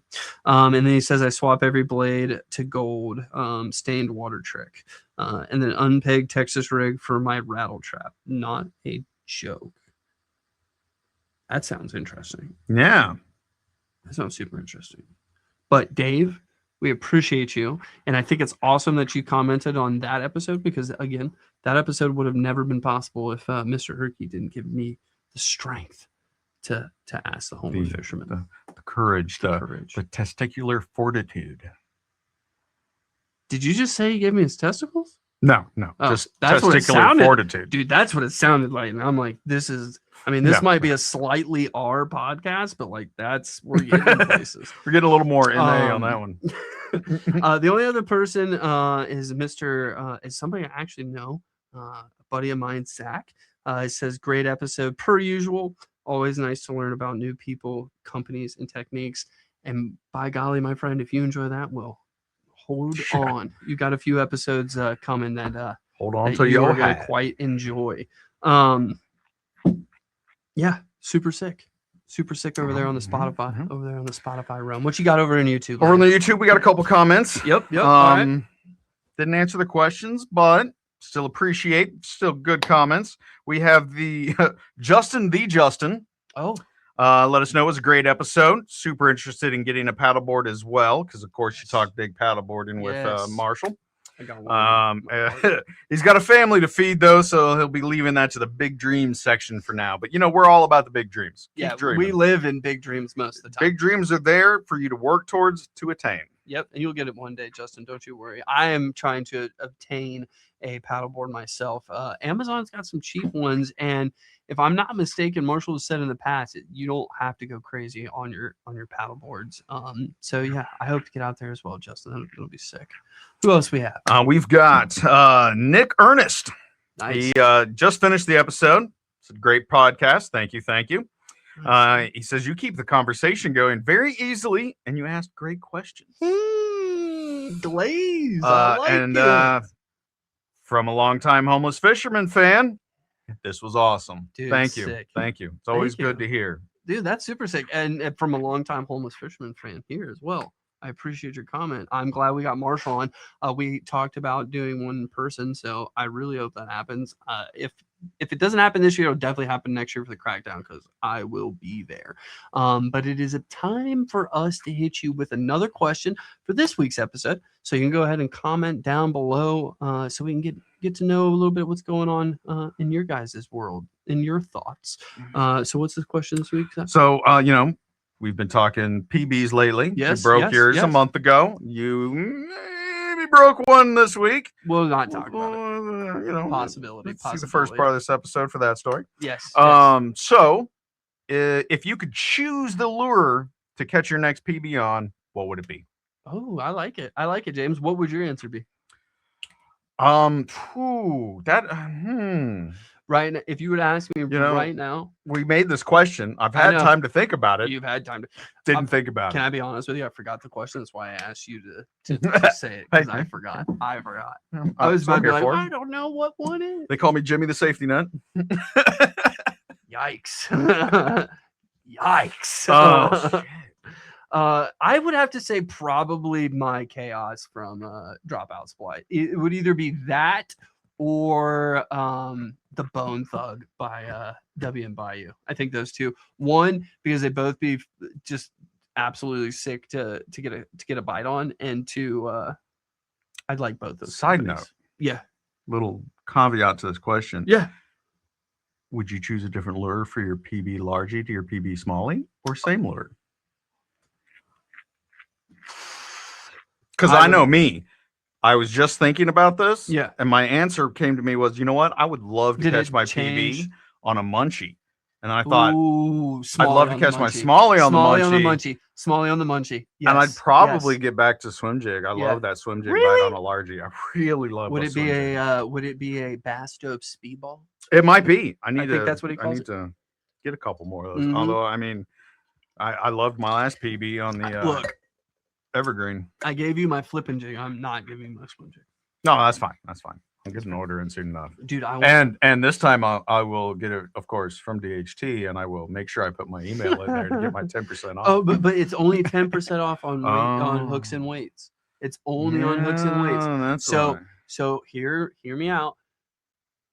Get your hooks and weights. Yeah, yeah, Because yeah, I mean, yeah.